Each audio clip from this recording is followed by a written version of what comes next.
Welcome, welcome, welcome. Derby Day pod. Uh, it's I know one part of Manchester is smiling and happy. The other part is it is what it is. Derby Day blues, I guess you can call that. The pod. If you're here and you're watching this, first of all, share, like, subscribe to our content. Share with everyone. Let me introduce ladies first. Jan, been a while. Thank you for joining. No problem. Thanks for having me. Okay. Tricky too. It's been a while. Is it your first time? Second time, maybe. Second time this season. Okay. Yeah. Thanks for coming on again. And our Champions League man, Mr. Dio. Thank you, guys. All right, Dio, can you flip it if you don't mind? Your phone so it's like perfect. So of course, where else than Manchester Derby review? Where else to start? Wow, that was an analyst. I think the last time I think it's been this bad. Speaking from as a Manchester United fan. Wow, we're going back to like Moyes. Am I right, Chucky? Yes. Bad, like goals and performance. Yes, it was actually the same result, and someone put it on Twitter. Not only the same result, it's also the same points difference, 22 since Moyes. You see? I didn't even see this. I'll be honest. I just remember when I was watching. I was watching it with my friend Dada, and I was like, "This feels like when we played them under Moyes. Like you just knew we were going to lose from the kickoff to the end. Like no matter what we did, it just felt like When we equalized, I was like, we're going to lose this game. Like just too many mistakes." Anyways, Jan, I'll start with you since you guys are the winners of this. Tell us what you think. I guess battles, man of the match might be obvious, of course, but still, key battles. Well, like, how did you think this game was won and lost?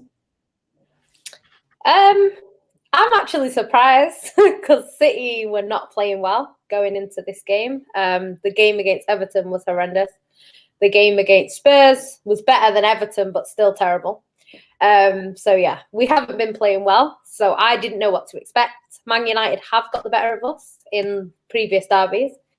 But what I have always said about City is we've always won the derbies that we absolutely have to win. A lot of the derbies that Man United have won, it's been when we've already won the title. It's just not confirmed yet. So I think there's been two where you beat us when we were going to win the league anyway.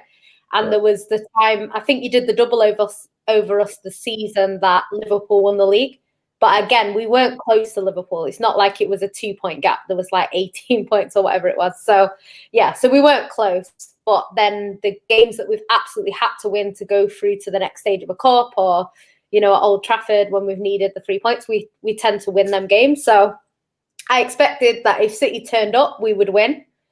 But I thought if the same City that turned up against Everton, then we would get beat. So I was surprised that City actually played as well as we did.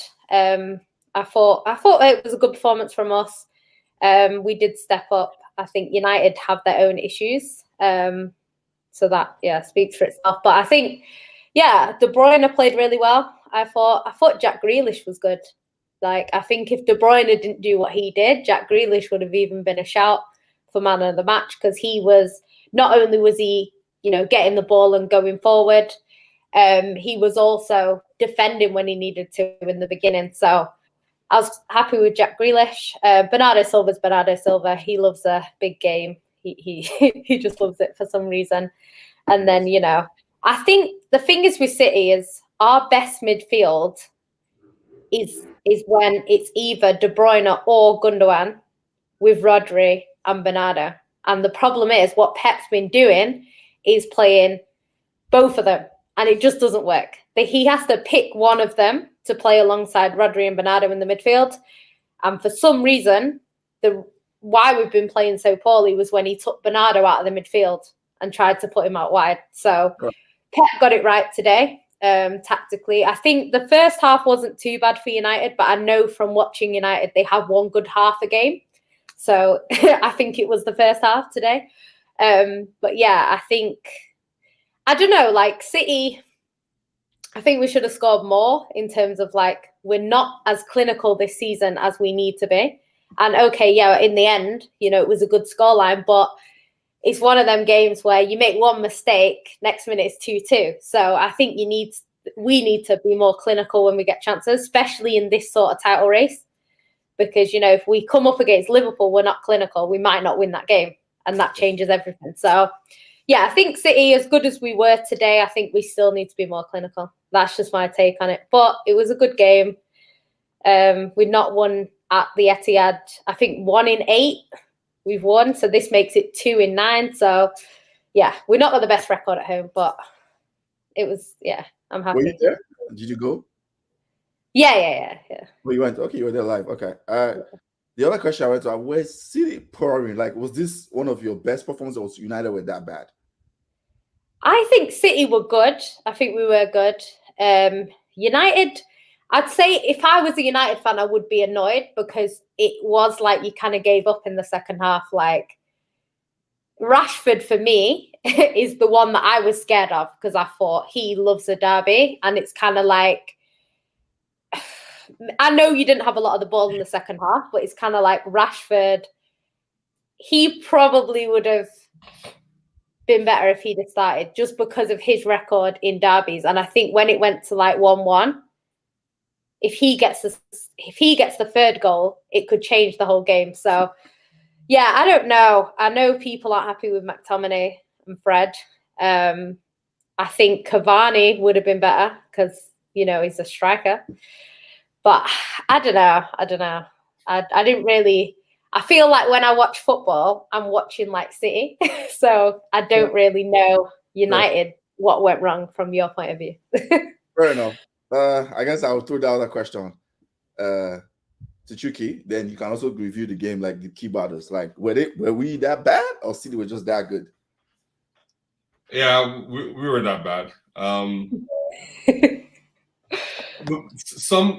Some teams just thrive in certain situations. City thrives in situations where you vacate the middle, so you do half their work for them. Yannicka talked about people that she thought were good performers on her team, and yes, you have this interesting lens when you're watching your team because your club will have their own culture, you have their own play FC things going on, so your brain decides to spotlight who it wants to spotlight.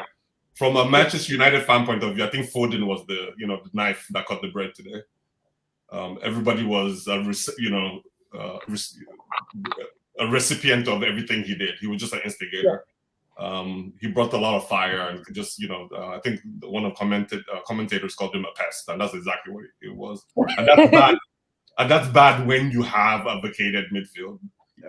United went for a 4-2-4. They did the same setup between Liverpool when Oli was still in charge, and the results are kind of similar.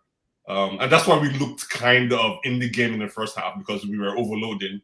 We're looking for 2v1 opportunities in front, trying to press City, which our pressing is it was different. And it didn't work. And the minutes it was self-evident that the four players, Sancho, Pogba, Bruno, and Elanga, and sometimes Fred joined in, weren't going to have a good orchestration of pressing, intensive pressing, to stop City from building up from the back. They should just tank it. They should just, okay, that's not going to work. So, like Ayo said, even after Sancho scored, which was a brilliant goal, by the way, you never thought that it was something sustainable or a marker that something was going to change. Yannicka, was very kind. I think what she really wanted to say, United the second half with a white flag of surrender. It was like, yeah, we're not. They just checked out the hotel. United has hired a psychologist and a free kick or what do you call it? Special teams style coach, and none of these things have taken hold yet because psychologically this team is not together. They don't believe in the mission. It has nothing to do with managers or tactics or formations or whatever you have, or even culture. Just this band of people are not really a band of people. And you can see City are. It doesn't matter who you put in, whether it's Mahrez or Foden or Sterling, or they don't understand what the mission is, and they're willing to fight through adversity. United is just not there. ultimately. And this derby was just a disgrace the way we kind of unilaterally surrendered the second half. I've never seen that. I haven't seen something really close to it. Like derbies where Yannick was saying, like Rashford is always pumping blood and ready to fight. Like they just I don't know what to say. I'll leave it to Roy Keane, to say what's going on, because that's I think that's the feeling of most United fans, and it's fine. It's we have to acknowledge where we are. We are where David Moyes said we were. Is we need to look at City as something we need to aspire to, to get to their level. I know they've been financially doped. Yannicka, don't be too happy, because the Chelsea situation is your future sometime. When we start talking about fit and proper people owning clubs and pumping money into it. But for now, you guys are way galaxies ahead. Galaxies ahead. Yeah, they are. From a tactical standpoint, though, one thing I want to talk about, is like defensively, like the back four of Manchester United, right? And I'll talk a little bit about City, what Yannicka talked about for City, for midfield. It almost feels like Wan-Bissaka, right? What she was talking about with Grealish. Grealish kept doing that, like that thing where he makes him he goes there to drag him out of position. Then somebody makes the overload, whether it's Cancelo, where's Bernardo Silva. They kept doing that. And I'm like, at some point, like I know there's coaching tactics. At some point, does it not? I think it was Elanga to just say, okay, for the next 10, 15 minutes, just stay there. Let's stop the overloads. And it kept happening. And like 2 or 3 goals came from that same place, right? Like 2 goals. It's like almost a bit more than 2 would have happened. David De Gea. It's like at some point. Actually, the second goal was directly the first. Every goal, the mistakes have happened in phases. And it depends on what celebrity villain is there. Like for example, if it's a sequence in which Maguire, who's our latest celebrity villain, if he does incorrect player action, is what the coach would call it.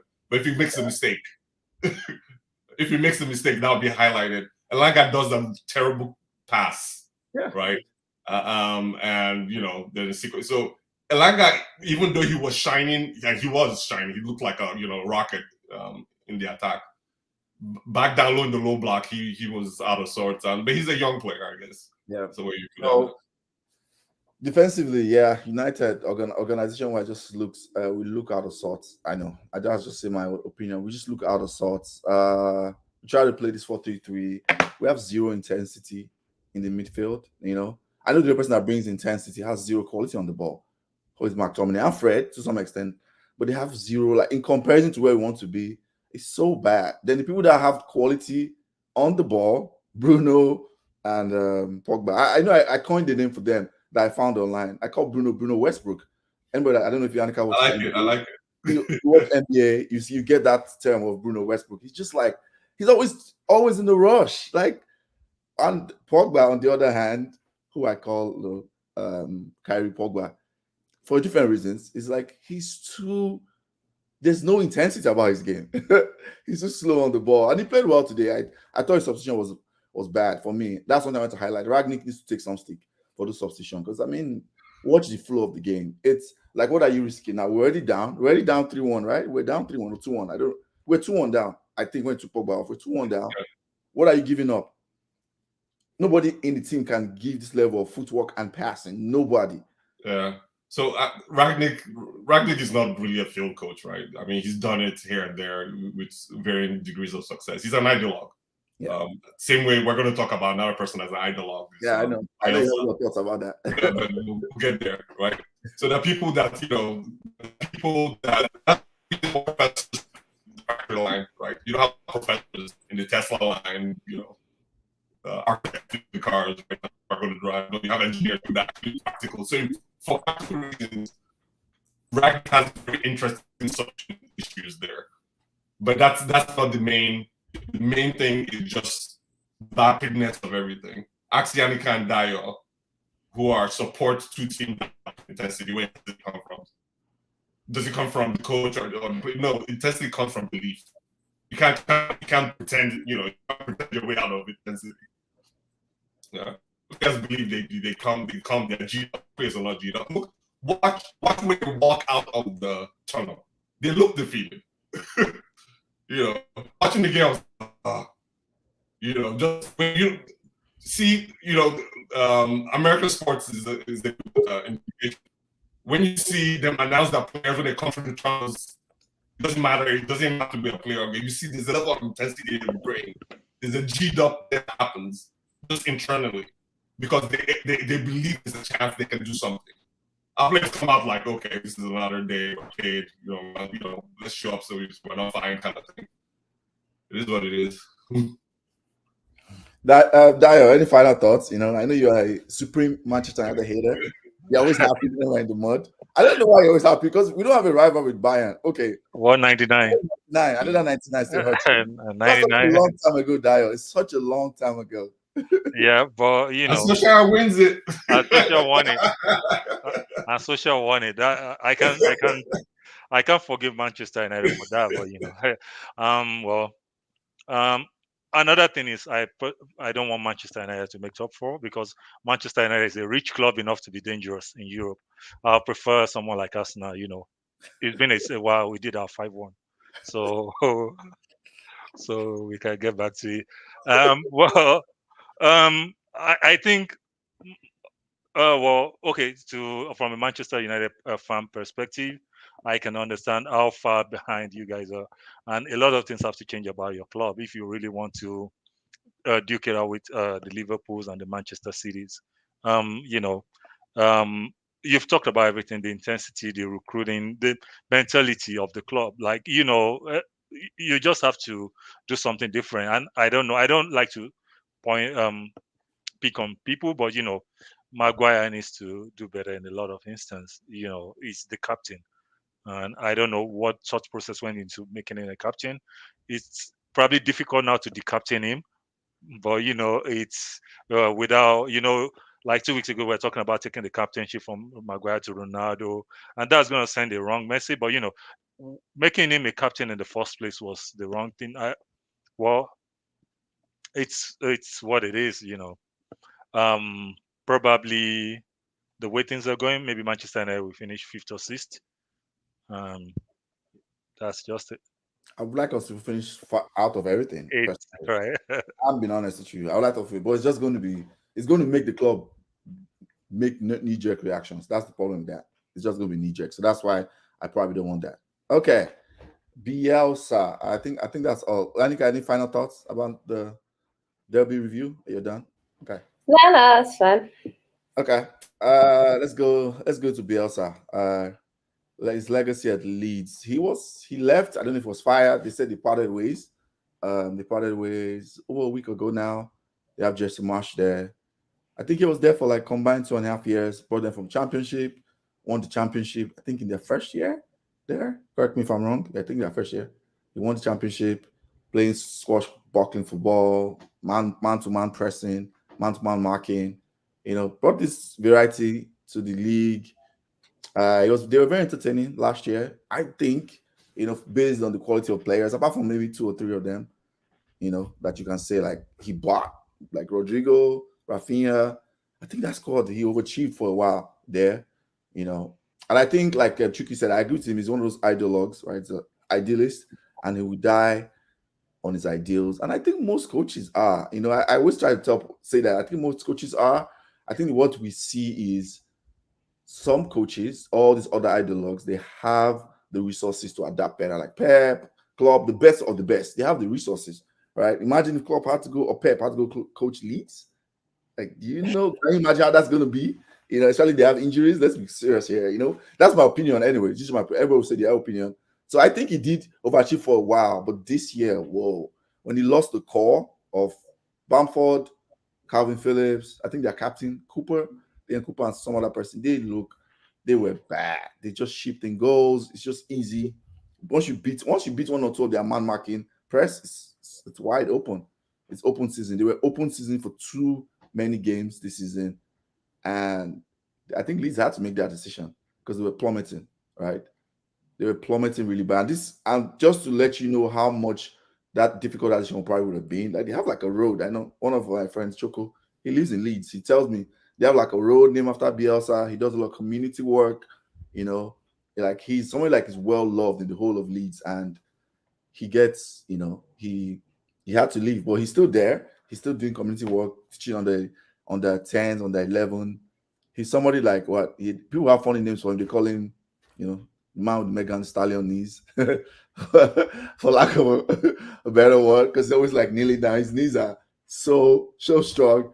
And they've asked him a question before why he does that. People think he just kneels. And I read an interview where he does that. So he wants to see the angle which his players are striking the ball or hitting the ball. That's why he stays that low, to see the angle that everybody hitting the ball and the way they're making the passes. So all I'm saying is I'm contributing to what Chucky said. He's an ideologue. He's so like involved in the purist. And the other thing is one of those people that I guess he impacted a lot of coaches like Pep. Pep talks about him a lot. What's his name? Pochettino, all the guys who believe in like high press. He's impacted a lot of coaches in the past. But yes, I think he got to the point where there was no adaptation and they had to do it. They had to pull the trigger. They just had to, because there was nothing else they could do about that, in my opinion. But his legacy, I think I still rate him as a coach for like places like this where he'll come in, impact, and do all this type of work, bring people through. I think that's where he fits. For it clearly doesn't fit, for like a top side with ambitions, because I look at him, not even tactics wise, because I think, with better players, his tactics will probably, be more sustainable because they just have better quality. I think where he's going to struggle will be like his stubbornness. I look at him as someone that will fall out with. He'll fall out with like authorities, fall out with players. The way he moves, I've seen games where he removes people after like 20 minutes, and they asked him after, "Oh, was person just say, oh no, he wasn't doing what I wanted." He does that consistently. So his legacy to me is like great coach, great ideologue, did not work out in the end. But for what he is, you have to understand what he's a specific type of coach. So let me take a comment, then I'll go to Chucky. Split Veron, I know this Itata says Dio, Chucky, and Anika have 15 secretaries each. You have to contact all their secretaries for them to come on. Good to see you, folks. Good football. Yep. Thanks for the comment. Yeah, I had to talk to Yannika's PA, talk to Chucky's personal assistant, who talked to the second personal assistant for them to come on. Chucky, I know you have I don't know if you have a different opinion, but I know you have a strong opinion. Let me do that way. Let's go. So I think you said most of it. I think you just treated it with kid gloves. Bielsa to me just reminds me of like a grassroots, coach, that where he super obsesses on things that aren't that important to like top level football, right? Yeah. For you to be an effective top level football coach, you have to have discipline. He has zero. Okay. Discipline. These things is more aesthetics, which is nice, but you can't do without the other. I love since you all think let's start basketball. And one, everyone knows that. Your connection is kind of shaky. Is it just me noticing that? Is that happening to everyone? Chucky's connection is breaking up. Yes, yeah. Yes, it is.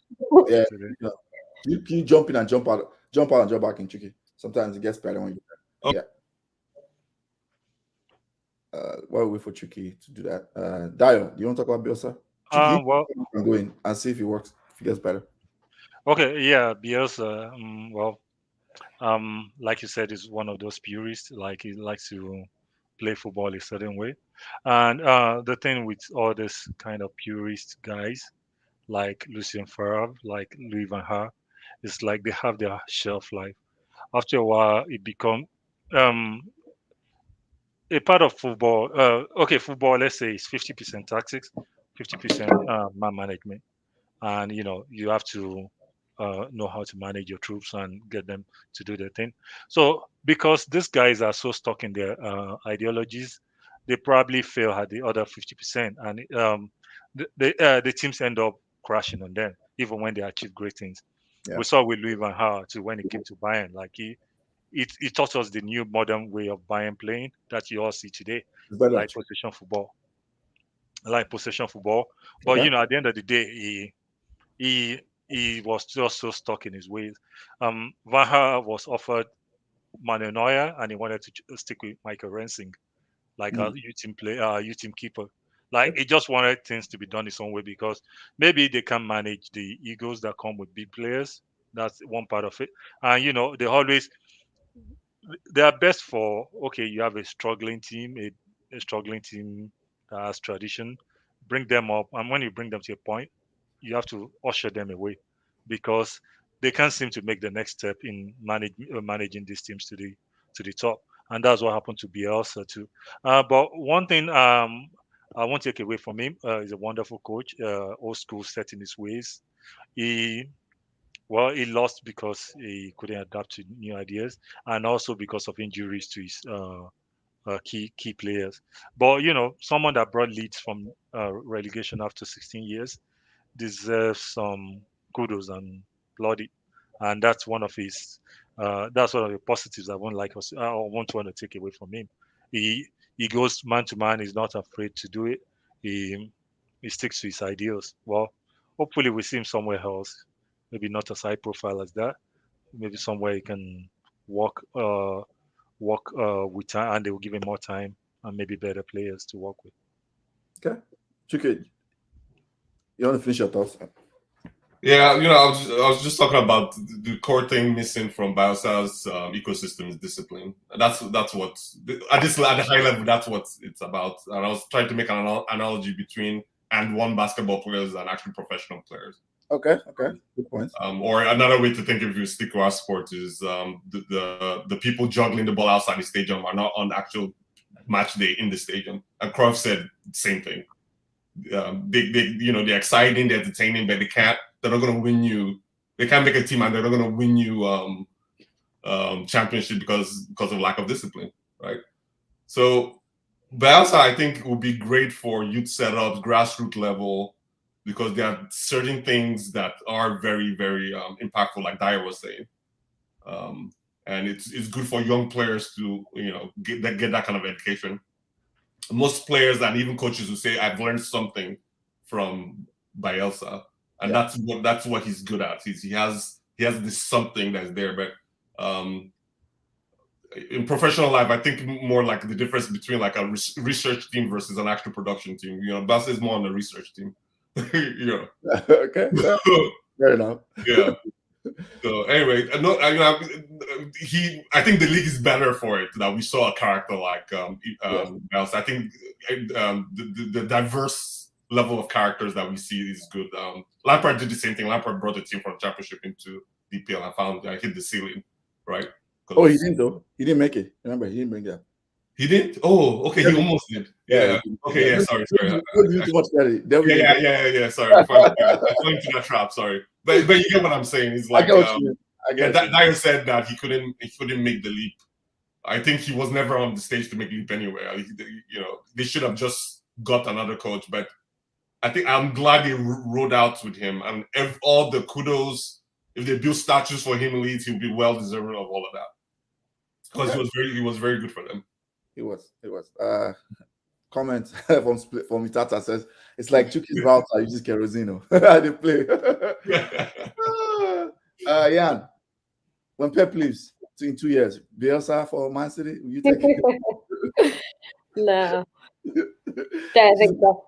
Do you know what it is with Bielsa though? Like I think it kind of, when he came into the league, he wanted to play how he plays, which we all know. But it worked. Like the first season, he did really well. He went head to head with the big clubs. We didn't beat them last season. It was just one of them where they actually did really well when he had his fully fit team. I think the problem is this season, when he's not had his fully fit team, he's kind of refused to budge on the way he wants to play. And I say this all the time because a lot of people are talking about Bielsa being stubborn. Pep's very stubborn. Klopp's very stubborn. Like every manager is stubborn. It's just with Pep and Klopp, they can get away with it because the standard of the players are better. So if Pep insists on play in a certain way like he does. City might lose the odd game, but it's not necessarily going to like lose us the league. Do you know what I mean? In the long run, it's not just going to be that one game or whatever. Same with Klopp. I know a lot of Liverpool fans were getting on to him because they were saying he has a lot of loyalty to shit players. So if there's like a player that's really bad, he will continue to play them despite, you know, them not being good enough. And that has cost Liverpool in the past. So yeah, I think it's things like that. But I think with him, because of where they are, they can't afford to keep him because they could get relegated. Yeah. But Leeds fans love him, you know, and he has had success playing that way. So I just think it's one of them. I just think he probably needs a team that's a bit better than Leeds, but not as good as like a Man City or Liverpool. I think a team that are consistently going to get like a top 6 sort of place, regardless, he might be all right with. But I don't know. You need a certain type of players to play the way he plays. So I don't know. Like for me, if I had to pick any manager after Pep, I'd pick, well, one of two, but I'd pick Luis Enrique or Ten Hag. I like the idea of Ten Hag because I feel like he could just transition quite easily. And Luis Enrique speaks for himself. So I think both of them are similar to Pep. And if they came in, it wouldn't be the fall off that we're going to get if we have to get someone else. So yeah, we'll see what happens. Hopefully Pep just stays forever. You know, when he's won his 14th Premier League, he can retire. Okay, there we go. It's, yeah, you know. Brendan Rodgers is there, you know, you can take. No. You can get. You can have Patch or Brendan Rodgers. They're available. Vegas can't be choosers. I'll take Patch any day, all day. Checo says, "Ole is stubborn." Hey, Ollie was good. Ollie would have beaten us today. Do we know that? Do we know that? Okay. They beat you guys with games though, which is interesting. That's what I was saying. Ollie would have got the win. Yeah, you can see that now. You have a 4-1 in your bag. You're smiling, gritty to teeth. You know that's not true. Let's be serious. Just said it to your analysis. Anytime you guys needed to win, you always beat us. So yeah. Champions League. Dio, this is your wheelhouse. I brought you for this. This is the crunch one. I think it's the crunch one, right? This is the tie of the round. Bayern. I said Bayern. Madrid, PSG. We thought you guys are through already. Let's talk about Madrid, PSG. So yeah, let's go. What are your thoughts? Madrid versus PSG. I'll make it short. I think PSG will go through. They lost this weekend. They lost. Yeah. Well, you know, I saw it. I saw part of the game. I'm like, what's going on here? Yeah, but you know, when you are like how many points ahead at the end of the next, it's like, okay, let's preserve ourselves so I don't get injured playing Nice when I have Madrid over the in the next few days. That's what it's not a light bulb, it's not a light switch. I think well, you know, but you know, the thing is also the way Ancelotti played that first leg. I know he was trying to do damage limitation, but he has to go out right now. And you know, when you have to go out at the Bernabeu and attack PSG, and you have that guy that you just whispered his name, right? You have that guy that you just whispered his name, and is running at Carvajal or whoever has the misfortune of staying on him. You know that's not going to be funny. And Messi, well, I don't want to talk much about him. Talk about him, man. He's right there. Yeah, Messi, Neymar, Mbappe. I think, well, because Madrid is now caught in two minds. Do they attack or do they still try to limit the damage of these PSG guys? PSG is just, okay, what PSG is playing right now, they're playing the back four. They are playing 3 destroyers in the middle. Yeah. Or let's say, okay, they'll play Ganaguay, maybe Herrera, Leandro Paredes, maybe Verratti if he's available. Or why not? So they'll just be like, okay, all of you, front three are not going to do any tracking back. Forget about it. So they are not pressing anybody. They are not tracking back. So just collect the ball and feed it to the nearest of them that tracks back. And they'll be looking to release Mbappe on the against Carvajal or Mendy. And I think Mbappe will try to, well, for his new club that is going to be in next 6 months. Are we sure? Well, Are we sure? I think Mbappe is in Madrid already. My call is Mbappe is going to sign. Okay, let me think about this person. Is actually, if they go out in this round, like shockingly, yes, it's gone. But if they go really, really close, like a semi-final, another final, I'll win it or not. I think Mbappe is going to sign like one of those crazy contracts and stay there. That's what I think. That's my opinion. I think Mbappe's time is done at PSG. He says that PSG probably might not match his admission again because see, Neymar and Messi are just there for the vibes. They're just there to just while away time. They don't have anything to prove to the football world anymore. They just you can't. Neymar does. I think Neymar does. I like him a lot. I think Neymar kind of does. He kind of does.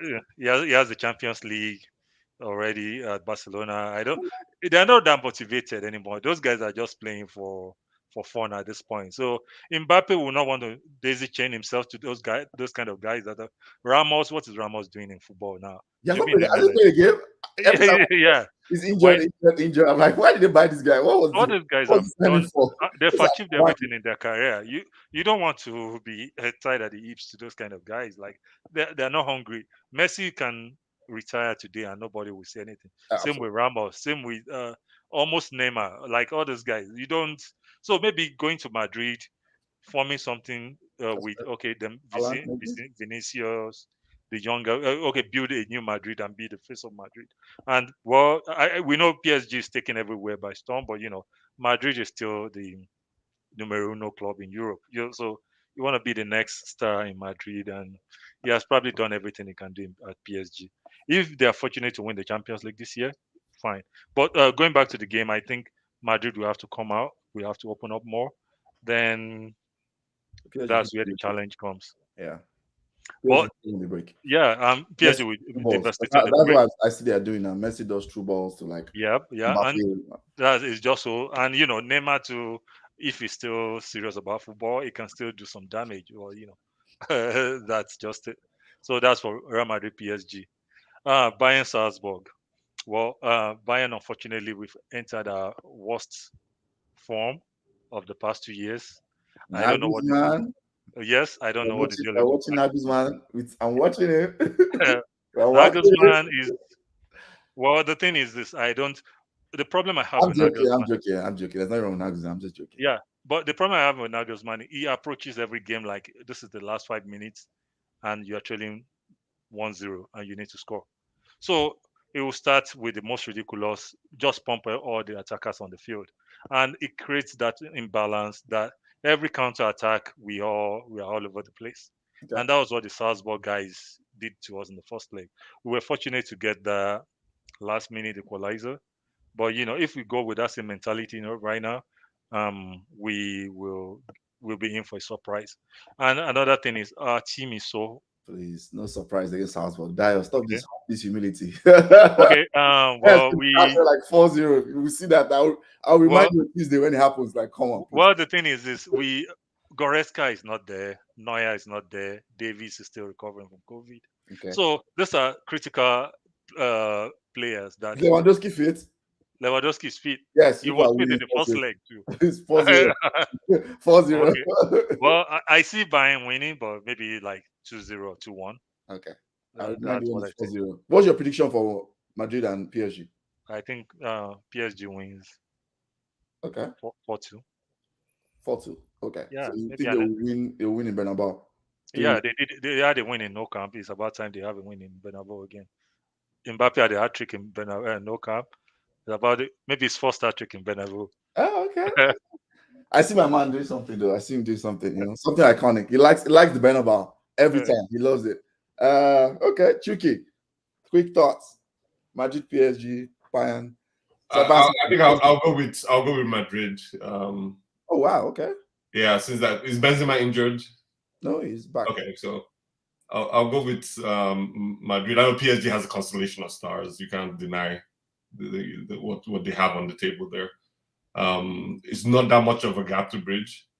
One thing with PSG is that when they go wrong, they just go all the way wrong. It's like I don't understand that team. It's like they have everything, like they're stacked from spine tip to spine to the bottom of the spine, stacked. But when they go wrong, they go really wrong. I wonder if there's going. I wonder if the occasion. Madrid doesn't have anything to prove, like in UCL. Yeah, have zero anything to prove. I wonder if the magnitude of being almost there might cause some kind of drag and might cause some kind of adverse effect and psychological effect, and players just let themselves down. Benzema and what's his name? Vinicius, who I never thought was going to do. I'm actually surprised that I am too. He's proved me wrong. They're pretty much on fire. That team feels more like a team of players that play together instead of a team of stacked individual talent. So I'll give them that edge. Then Madrid always has that stardust when it comes to UCL. Maybe they can conjure something there. Bayern is like, Salzburg is not even a dark horse here. Yeah, Bayern's third team will finish off Salzburg. Okay, that one was just a surprise. That was just they were having fish and chips in the Oscar. They were just like, oh, we have a game. Oh, sorry, they caught you guys on a cold night. Cold nights in Stoke. Yeah, that logic. People are going to destroy them. I don't think in Europe and Bayern they really the success by being forever league. So they have the talent. It's going to be something. It's going to be something for them. Score prediction, Chike. I'll call it 3-1 for Madrid. Yeah. Oh no, Madrid for Bayern Salzburg. For Madrid, so goals don't count. So for Madrid, let's call it. Oh, maybe I'll call it 3-1 as well. Okay. Wow. So 3-0 in Bernabeu. Yeah. Interesting. Okay. Yeah. PSG are the only club that are like worse than City in the Champions League. Like they fuck it up more than us. I don't know, like on paper, you'd think it was PSG. I still think PSG will go through at this stage, but it's Madrid, innit? Madrid in the Champions League. Anything can happen. I'd still expect PSG to edge it because Mbappe, for some reason, just always steps up for them. Like I've turned games on before where PSG are 1-0 down, and you'll just see Mbappe 10 minutes to go, and he'll just win them the game. Do you know what I mean? So I can see Mbappe. They better hope that they can hold on to him, because I think if he goes, they're in big trouble, because he just bails them out all the time. So I could see maybe a 2-1 win to PSG if Mbappe plays well. So yeah, I think PSG will go through. Okay, Bayern. Any prediction? Score prediction? Should we even bother? Bayern. Well, Bayern Munich will win. I think the second leg it'll probably be like a comfortable 3-0. I don't think they'll struggle in the second. Are they at home? They're at home, aren't they? Yeah. Yeah, I think they'll win like 3-0. Like 3-0? Okay. Just for the fun of it, I'll come back and just take predictions for the. I know it's upper week. There's still a lot of time, but I think we'll just take predictions for that too. I think PSG will go try. Yes, I have my Messi bias. I agree. But PSG have their key components I always look at in PSG, which if it's functioning, I expect them to go through Madrid. But I don't see them going far in this tournament. I think any of the English teams, apart from Manchester United, and maybe Chelsea, because even Chelsea, I'm not too sure about Chelsea, But any of the English teams, meaning Liverpool, City, beats PSG comfortably, because their structure is terrible. I watch them every time. The fact that those three don't press and they try to use the three destroyers, like Dio said, when they meet a very organized team, they'll pass through that very easily. They'll take them wide and come in. They'll destroy. I think Liverpool or City will destroy PSG. That's what I literally see happening. If they meet, they will destroy them. If Pochettino doesn't change something, they'll destroy them. Or if those three guys don't wake up and actually start pressing. Yeah, I see PSG going through. I see like a 2-1 win, like you said. I just see like Mbappe, high line, Madrid have to go forward. Mbappe, that pace is ridiculous. So I see them going through, just sneaking in, because Madrid too, like their midfield. Yeah, Modric does Modric things, but Modric is old. These guys are old, right? They'll try to control the ball. They're slow. Like PSG will struggle against teams like City, where they have a team like City or Liverpool that can give control, but also quicker. They are quick. They move the ball quick, and they can attack spaces very quickly. So yeah, Bayern, we don't need to talk about that. I think Bayern's going through 4-0. I'll do the other predictions. I'll go. I don't talk about Manchester United yet. City, Benfica, that's another 4-0. I'm putting that there. It's going to end like 10-0. Liverpool, Inter Milan is the one that, it looks like Inter, they might come. No. The way Liverpool are playing now is scary. No. I'm going to make a unpopular opinion. This Liverpool team looks better than the Liverpool team that won the 1920 league. The only difference is City are not as bad as they were that year. This Liverpool team looks, especially going forward, and the stats back it. Stats are there. They are creating the most chances, expected chance. They are going forward. This Liverpool, they are my pick to win. I hate to say this as a United fan, but I think they're going to win Champions League this season. I think Liverpool's going to win it. You said what? They can thank Ryan for that. That was my prediction for the Champions League, to be honest. I thought Liverpool would win the Champions League and we would win the league. I think it will depend now what happens, because I think if City had gone clear in the league, it would make them more likely to win the Champions League. But now they're going to have to focus on both. So it's whether they can win all of their games they need to win. That's the problem, because I think last season, the reason why City struggled at the end is because we tried to spread ourselves too thin. We went for all 4 competitions, and I think by the end of the season, we were knackered to the point where we didn't turn up in a Champions League final. Like, how long have we waited to get there? We got there and we didn't turn up. As good as Chelsea were, I'm not taking anything away from Chelsea, but City did not turn up in that game. And I think we were just absolutely knackered. People like Rodri, been so great this season. He was knackered to the point where even though we didn't start a DM, I wouldn't have played Rodri, because at that time he wasn't in good form. João Cancelo was awful at that time, and Raheem Sterling was awful. So we had at least 3 or 4 players in our team that were in terrible form. And I think it's because they played so many games. So I think Liverpool, right now, it's fine. But I think if they have to win every single game from now to the end of the season, it's a lot of games. So one injury to Salah or something. That's true. And it could be tricky for them. But I did think they'd win the Champions League, because I think when I watch the English teams in the Champions League, bar Man United, sorry, but like they do look a little bit better than the European teams. So I think because of that, it would be an English team. But I don't really trust City in Europe. So I'd say Liverpool are more likely to get it done than City.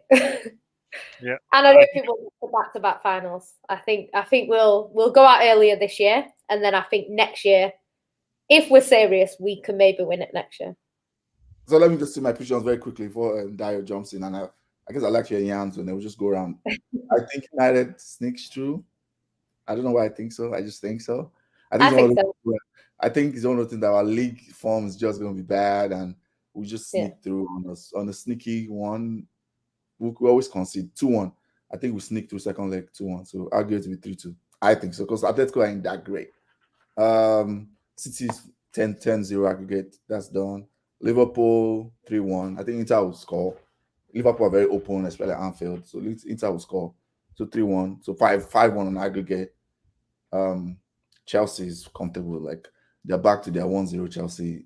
Just play boring Chelsea. I think it's end like 1-0 in France, making it 3-0. Who are the other teams left? Who am I forgetting? Ajax. Okay, yes. Ajax. Yeah. Benfica. Ajax beat Benfica. I think that first leg was away, right? It was 2-2. Yeah, they'll win. I think they should be good enough. 2-1, 3-1. I think that's it, right? Juve. Oh yeah. So Juve is 1-1 at Villarreal. They're going back to Turin. Mm-hmm. Juve should win. I think they should win.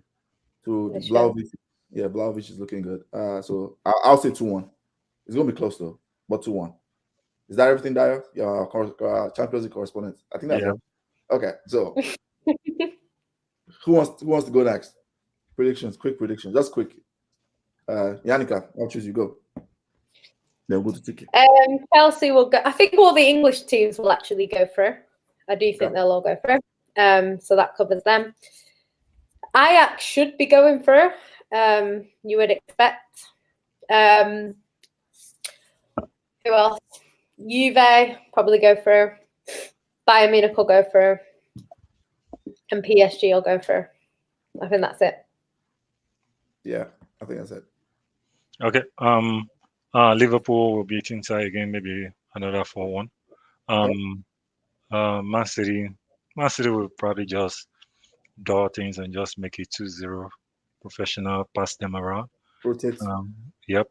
Because Diaz is injured right now for 6 weeks. So this is damage limitation time. Like, you don't need to injure the people who are trying to make a non-existent point.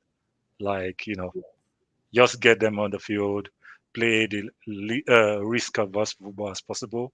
Just get your 2 and get out of the way. I think Bayern will win 2-1. Madrid, I think PSG will qualify. PSG beats will probably be Madrid 2-1 and 3-1 on aggregate. Man U, Atletico is just terrible, man. I wish Simeone they just fall in my hand. Like, why does Man U have to be the worst Atletico in modern history? So Simeone, Man U wins 2-1. They can't just help themselves. Juve Villarreal, I see another draw and they go to penalties. Oh wow. Okay. Leo, Chelsea probably beats them 2-0. This is the time winner and Lukaku will score. I agree with you. Liverpool looks like the favorite for the Champions League. And I see the Champions League, the league, the FA Cup, everything going to... I caught that shade though. That shade you just slid in there. When I Lukaku, wow, this guy slid that shade in there. That doesn't matter. This is when I Lukaku will score. Don't let Chelsea fans come for you, Dario. I think the Chelsea fans too are like done with Lukaku, right? Yeah, I guess that's true. That's fair. So I think just Liverpool is the strongest team in the Champions League right now left. I think they're stronger than City because they have that. Yes, City and Liverpool will beat Bayern. Yeah, I agree. I just wanted to test you to see if you. Yeah. But it's fine. You're not backing your team. It's okay. Well, probably Bayern will. Interesting if it happened. Yeah, probably Bayern might hedge Chelsea and okay. Of all English team, Man U is the surest one for us. Wow. So, but Liverpool, this is the strongest Liverpool I've seen in recent times, and they even took out Firmino and they have like all these 4 attackers: Salah, Mane, Diaz. What's this other guy? Jota. Yeah. Their eyes are just red anyhow, like just consuming anything in their way. Like you can't. This is if City wins the league this year, they will be very well. They should thank that run they had in November, December for it. Liverpool, they might not drop any other point. Okay, they will play City. I think maybe they will settle for another gentleman 2-2 1-1 draw, and they'll beat everybody on the way. They'll beat everybody on the way too. Yeah, I know. I called this 2 weeks ago. Like this is a repeat of 18-19. Those teams are going to bliss everybody. Everybody's getting it. And the thing about Liverpool that's scary is that even when they're not playing well, you still have like all those West Ham guys blasting chances over the bar from 6 yards. Like they don't even need to play well. City, I feel sorry for City at times because they have to play well to even win. Liverpool doesn't even have to play well. They just gonna kick sometimes. Just one corner. Yeah, look at against Inter Milan. Inter Milan looks like oh now we have a game before 2-0 over. Man City have to play well. They have to be lucky to even get any result. Liverpool just gets there, and if they don't score, the opponent will score for them. They will score home goals. I think. Correct me if I'm wrong. When I see both of them, I think the difference is the game is it's going. Salah can just say, okay, I'm just going to go and win this game because I think De Bruyne kind of does that. He doesn't do that enough, and I know why. Just because of Pep, like Pep is structured. He's so structured, like death by 1,000 cuts. That's how Pep does. It's so structured. But Liverpool is structured, but there's a lot more fluidity. Okay, Salah, go do your thing. You know, so I think that's the edge that they have, and that matters a lot in Champions League, right? Yes. In knockout games, you just have someone. You don't have to pass it the way Pep wants. Like they'll just go for it. Like they are so instinctive, and it's almost that's what I was looking scary. For. Instinctive, yes. Yeah, it's almost and instinctive at the same time. That's the most dangerous combination, right? I think in our heydays, that combination we had as United fans, that's the most dangerous combination to have. So that's structure and instinctive. Tricky has not talked. Let's hear from Tricky so we can wrap up this section and end weekly awards. Tricky, go. I mean, there's an axis of teams that are, finally balanced results. The 1-1 aggregate, 2-2 aggregate that are not going to do anything in this competition. Yeah, Man United, Atletico, Ajax, Benfica, Juventus, Villarreal. None of these teams are going to win the CL trophy. So it's, I don't know. Let me just talk about Man United because that's, to me, is the most interesting. For Ajax, I want them to lose for selfish reasons. I don't want any reasons to have Ten Hag stay a second day longer at Ajax than necessary. Okay. I don't want him to start thinking, it might be a better bet to go to City and just wait one season. City can always reach out to him and say, hey, do just chill. Just sit on the egg for one season and, we'll have you where you need to be. So hopefully they knock them out so he can just come and help us in Europa League next year. Bad man. Europa League, okay. For United and Atletico, Dario said this is a bad Atletico team. So this already tells you what United are. Yeah. I think we're making a lot of this is my opinion. I think maybe not us here. But the media is making a lot of excuses for Simone. That's no assembled squad. Yeah, but look, there has to be a singular truth here. Nuances are fine, but there has to be a singular truth. The singular truth is that Simone is a disciplined coach. End of story. Whether he's struggling or winning doesn't really matter. Yeah. He is who he is. He's gonna have a bad patch. He's gonna go just like Klopp when United got second. His team, whether it's injuries, it doesn't really matter. The team's gonna have bad patch, good patches. Simone is disciplined coach. We can understand that because he has a body of evidence statistically that tells us this is not an error. Yeah. That over time that he's a disciplined coach. So let's leave that. He's having a bad season. It's all good. Everybody has one. Or two. For United, this might be controversial. I don't really care. There's a core of players of United that are just bluffers. They're in for themselves. They like social media ginger. So this is their meal ticket. They will show up for this, not because of United. Not because they want United to win the trophy. They need this to go on as long as names. Okay, you can name names. Yeah. You can call names. Okay. You can call names. They want this to go on as long as possible, right? So, we have Mr. Champions League himself on our team. Obviously, there's a marketing reason why we shouldn't be dumped out of this early. Yeah. So we're going to make some. I think we'll do one over Atletico Madrid. But past that, that's when the bluffing can't take you any further. Yeah. We have to decide whether this is everything we have. This is the season. Absolutely. There's nothing else. So they're going to decide whether the season is going to end unceremoniously or we're going to make this a dogfight, right? And show some character finally. So that's the only interesting to watch. I think I agree with all of you. I think Liverpool, because of their history, because of their grit, because of the guy leading them, because of how unified they are as a team, they're scrappers versus the lab scientists at Yannika's side. I always choose the scrappers to top because that's the difference. You want people that will run through walls for you and make something happen. Pep is more of a technical, like, okay, well, I'm going to draft, I'm going to architect something. If it doesn't work, oh well, I'm going to stick with it, Yeah. None of that for Liverpool. Liverpool will do whatever it takes to, lift the trophy because that's they've been hungry for a long time and now they're getting fed. So good for them and bad for everyone else. Good way to finish it. I always like to ask people when they come on. I've not had you guys on here since we got into this dog fight. So I'll do it. and I like to put Yannicka on the spot because I know next time I get her, the PA has to talk to the next PA, to the third PA before we get to Yannicka. So, who name your 1 to 4, top 4, end of season, how the table is going to end? Let's go. And don't do any jinx because you're always afraid of jinxing. I know you always do this. Say what you think. It's okay. What you think, what you want, it doesn't matter. It's your top 4. Do you know what I said at the start of the season? That the top 4, I think it was pretty obvious before the season started that the top 3 were going to be City, Liverpool, and Chelsea. Yeah. In any order. That's what I thought. And it looks like that's going to be the case unless something crazy happens. It looks like that's going to be the case. Probably, hopefully, City, then Liverpool, then Chelsea. But, you know, I wouldn't mind a City, then Chelsea, then Liverpool. I don't mind either way. But, yeah, I think it's going to be that. I think the 4th place, I actually predicted Arsenal.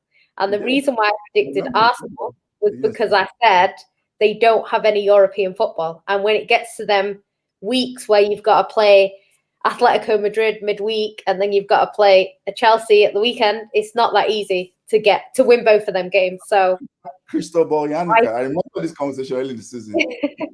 Yeah, and everyone got on to me saying I was crazy because United had Champions League Varane and Ronaldo and everything. But you know what? Like, I don't know. Like, there's still quite a lot of games to go. So when it depends on Arsenal, because Arsenal have got to go and play Liverpool. You know, they've got hard games coming up. So it depends on what they do. But I think right now they're in a good position because I don't think United are going to win every single game.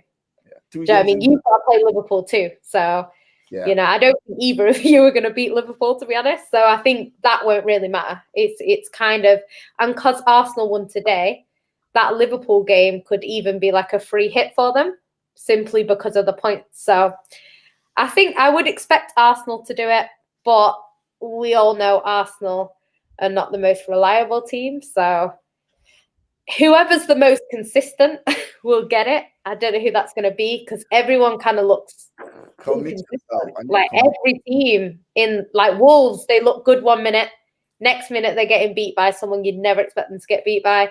West Ham or West Ham. Commitment to one now. Yeah. Yannicka, just give me and I'll move on. I'm going to say Arsenal. Okay, good. Dial, let's go. 1 to 4. List 1 to 4. We know the top 3. So the top number 4 is Arsenal. We don't know the top 3. Okay. Tell me what your top 3 is. I think it's going to be Man City, Liverpool, and Chelsea.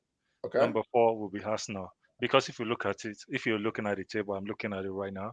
Yeah. Arsenal has 48 points and 3 games less. So anybody on 28 games, you can as well take them out because they've played 3 games more.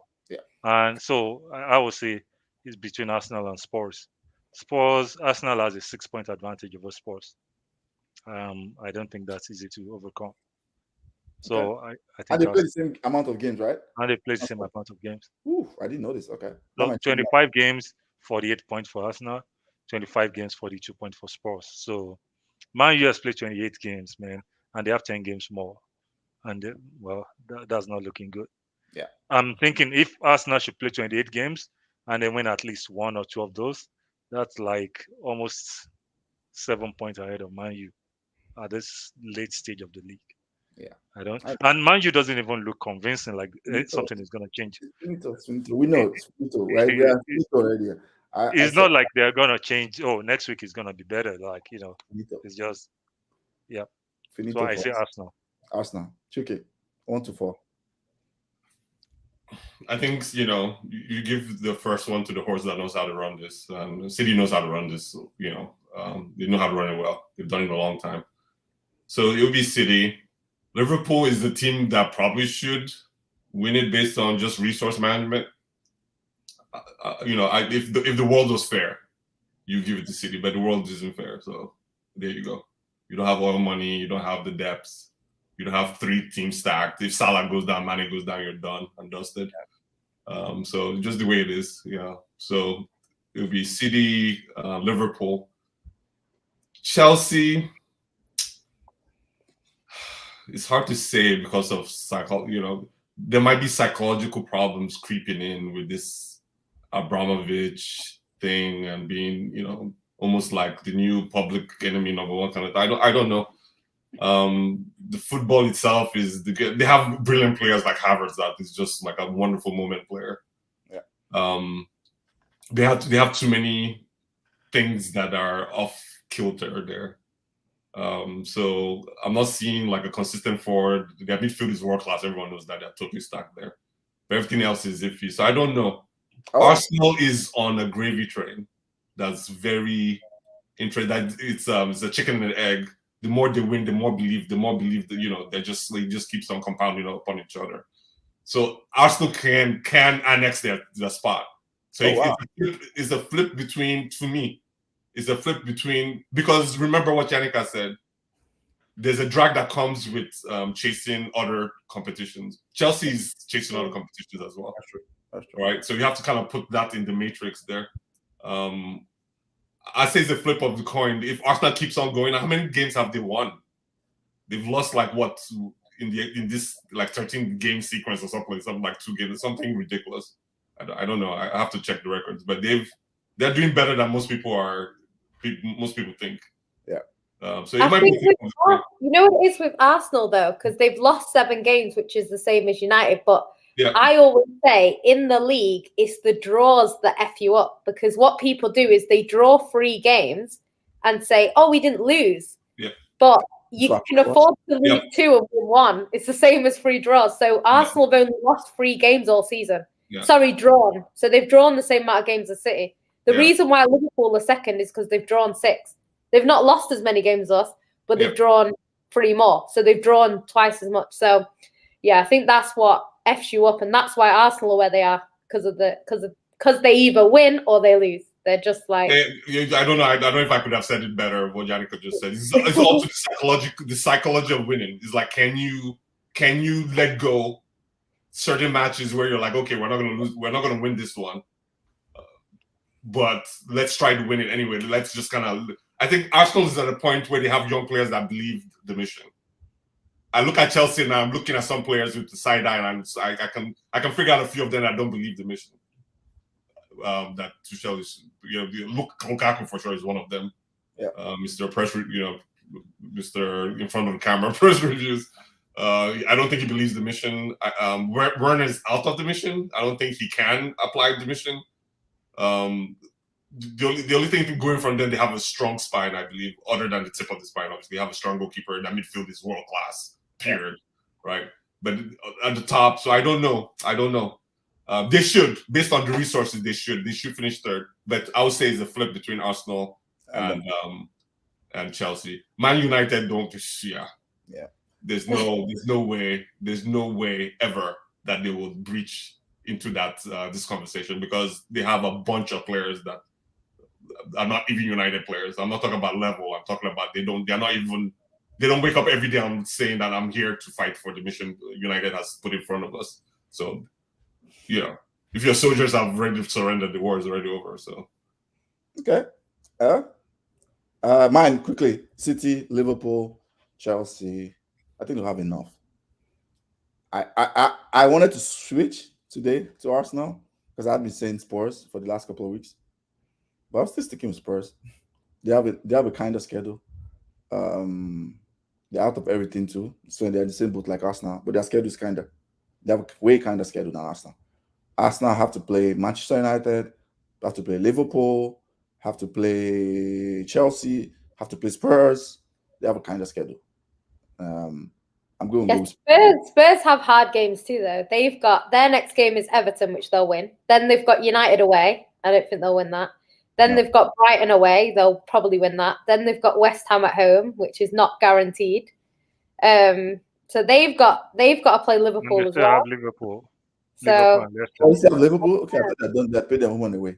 Yeah, so they're not gonna beat Liverpool either. So I don't know. And a 6-point deficit too. Okay, so that we don't drag this on, I'll just say, because I want to play contrarian, I don't like Arsenal fans. They know they don't like me. I don't like them. They know we have a relationship. We don't like each other. I'm always coming for their throats every time I can. Even when I should not throw them, I still do because I enjoy it. So I'm still going to stick with Spurs. I'd rather Spurs finish 4th and let both of us be in Europa next season. That's what I want. So I'm going with what I want for this one. Kudos and donkey of the week. I'll say mine quickly. Donkey, the whole Manchester United team. This is especially defense. Especially the defense for Manchester United and midfield for sure. Mostly the defense. They get my donkey, all of them, from Maguire to Lindelof to Wan-Bissaka to Telles. And that's for United podcast. Telles is very, very overrated in my opinion. It's like he's just average both ways. But a lot of United fans I don't see anything in him. They get my donkey of the week. Second donkey I'm giving to is Wijnaldum and PSG as a whole. Whether it's Poch plus the players, like all the best coaches, Pep, Klopp, even Johan Cruyff. They always say like football is not a light switch. That's why they are constantly intense with their team. They want their team to stay intense consistently. Pep always said, he said in Pep Confidential, I'm sure that he knows this. He said one of the things that probably affected them was like winning the league early quickly when it was in Bayern. When they win the league very quickly, bang. And by the time they get Champions League, they're cold. And it's in the head, it's mentally. They are, they're cold. All these players are cold. And he tries to make it intense, but it's like they can't replicate it because it's not the same thing. But now, like, they're City always going to be constantly on. PSG, their players, whether they don't respect Poch. Wijnaldum has been terrible. That has been a terrible signing. Poch, he has been good. I mean, I guess they are winning by so many points, but still, it's almost like he has this track record of, players maybe not respecting him. I don't know. But they just fold at weird times. Late goals. Constantly late goals. So, yeah, they take my donkey. Kudos, of course. I mean, it's right there. KDB, Manchester Derby. So, incredible performance today. It could have almost been a hat trick. So, yeah. I'll say it, with teeth in my mouth, but I just have to be honest. Like, KDB was superb today. Who wants to go? Who's ready to go? Yeah, I think I agree with you. Kudos for the week, KDB. Donkey, no surprise, your fridge. Tamoku, was that? Harry Maguire. All of them, the whole defense was poor. I don't know what that guy was doing, man. I will try to take away the gear. I'll try to take away the gear from it a little bit because man, it's tough playing behind someone like Maguire. I just don't know what. I don't know. I think it makes everybody look so bad. Like I was seeing a meme today, like he did a step over for the second goal. Like I didn't know what that was. Like just clear the ball to you're right. Like just play to the corner. He stepped over. I was like, what did you do there? Maguire, like, wow. Really? I think when he's under pressure, he's thinking he gets unmumbled. That's what I see about him, like consistently. When there's pressure. I have a friend. I tell my friend that Maguire, the problem with what I see with Maguire is he should be a junior partner in the defense. He should be beside like a Van Dijk. When I said this? He should be beside like a Van Dijk. I don't see him like someone that's a leader. Like yes, he can be beside somebody else that will lead. Imagine Maguire with a Van Dijk. Van Dijk doesn't do all the terrible, all the tackles but he points you. Okay, he guides people. Something with Thiago Silva. Put Maguire. Maguire has the energy. He can do all those kind of things. But putting the pressure on Maguire to go do these things, to lead people, he can't even lead himself, right? So that's where the problem is. Yeah. If you put him beside, there's a good defender inside of Maguire, but just not a good leader. Yeah. He can do the dirty work. He can get dirty with you, but he needs a Van Dijk. Look at what Matip looks like beside Van Dijk. Look at what everybody in Chelsea looks beside David Silva. That's what the thing is with defenders. That's why you get people saying sometimes like, oh, if you put the two best defenders in the league together, they'd be like the best partnership. No. But it doesn't really work like that with partnerships. Like I always say you need a leader and someone that's willing to listen. So this is the reason why City's best partnership has been Stones and Diaz, because Diaz is a leader. He's a natural leader the way he is. And John Stones is happy to just listen to what he's being told and do what he's supposed to do. So Laporte is a better player than Stones on paper. Like, if you had to pick one of them, you'd probably pick Laporte. Yeah. However, Laporte and Diaz doesn't work as well as Stones and Diaz. And it's because the partnership, they've got a bromance for starters, that helps. and they just work well together. So I think when it comes to like defenders, you always get people saying, "Oh, I want." Even I don't know. I don't even know if two leaders could work. Like if you put Diaz and Van Dijk, they might. Van Dijk and Thiago Silva would be a disaster because overwork. Yeah. So you need someone that is like a leader and someone that will just kind of take everything on board. And Stones is not arrogant in that way. Like he doesn't. He will listen to what Diaz says and do what he's told basically. And it really works. And I think in the past with Company we've had that. Because Company's always been the leader, and we've had like the likes of Lescott, who will just listen. So, yeah, I think that's what United. The problem with United is like Maguire's not a leader, Lindelof's not a leader. No, Varane, you could argue, is more of a leader, but he was not the leader in Madrid. So it's like he's the John Stones that's now got to become the Diaz. So. Yeah, I think you need a Van Dijk or a Company. You need that, or a Diaz. You need that sort of player to come in alongside whoever you're going to pick out of Varane, Lindelof, Bailly, whoever. So, yeah, I don't know. It's taken us a while to replace Company. Yeah, so it is difficult. Yeah. And Donkey. Are you done, Darius? I'm done. Okay. De Bruyne and Maguire. Right, no, it's fine. It's Derby Day. I knew it was going to be extensive. Give us yours. Kudos and Donkey for the week.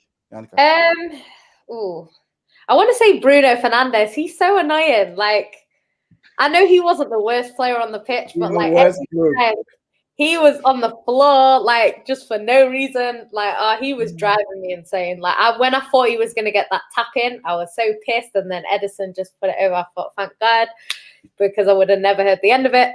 I don't think he was the worst, obviously, but he just annoyed me the most. So I'm going to say him. Kudos.